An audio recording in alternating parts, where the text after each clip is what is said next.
The UK has been trying hard to reduce its debt, but the spending cuts are forcing growing numbers of people out of work. Now it's emerged that what few job vacancies there are going almost exclusively to immigrants, who are taking 9 out of 10 of all new positions. RT's Ivor Bennett reports. Jamie's amongst the growing ranks of unemployed. He's been trying to find a job in social housing since May, but competition's fierce. There's about 5 or 6 agencies now working for each job, so you just find that, it looks like there's about 30 or 40 people getting shortlisted. I've had to look at salaries that are slightly less, maybe going to have to go back to college and maybe do something part-time. Unemployment's now at 8%, the highest for 15 years.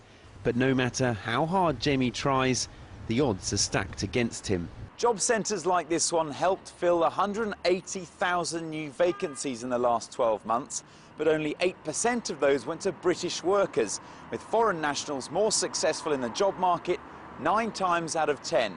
Reversing that trend was a key election pledge of the new government, promising to slash immigration.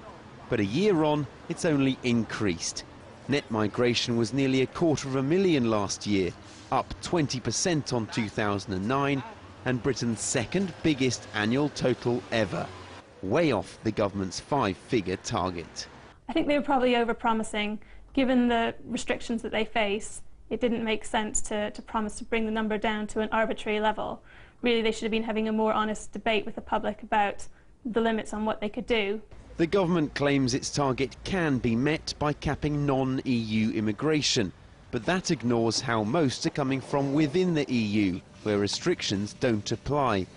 Entry numbers for Eastern Europeans rose by 8 times in the last year alone, as they continue to cash in on the open borders. It's unlikely that the measures they've announced will meet that target. It might come close, but it's unlikely to meet it. So we think that further measures are necessary. For others, the problem lies at home. Priti Patel's an MP and from an immigrant family herself. She knows what it takes to succeed here, but says most don't. I'd go back to 30, 40 years ago when you've seen immigrants come to this country. What they want to do is they want to work hard and get on in life. They really do. They've got families to think about, etc., etc. In days gone past, we used to have a tremendous British work ethic in this country. We really did. I think we've effectively lost some of that.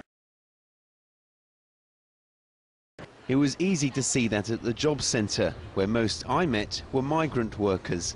The problem is that a lot of British people at the moment are a bit lazy, and they've got used to not doing the minimum paid jobs and the low paid work, so they need to be forced into taking these jobs. The government claims it's now doing just that. It says we are reforming the welfare system to ensure that we end the benefit dependency which has trapped so many people and finally ensure work pays. But whilst the long-term unemployed can be forced to look for jobs, there's no guarantee they'll get them. Coming back to that immigration promise, the government simply can't keep. Ivor Bennett, RT, London.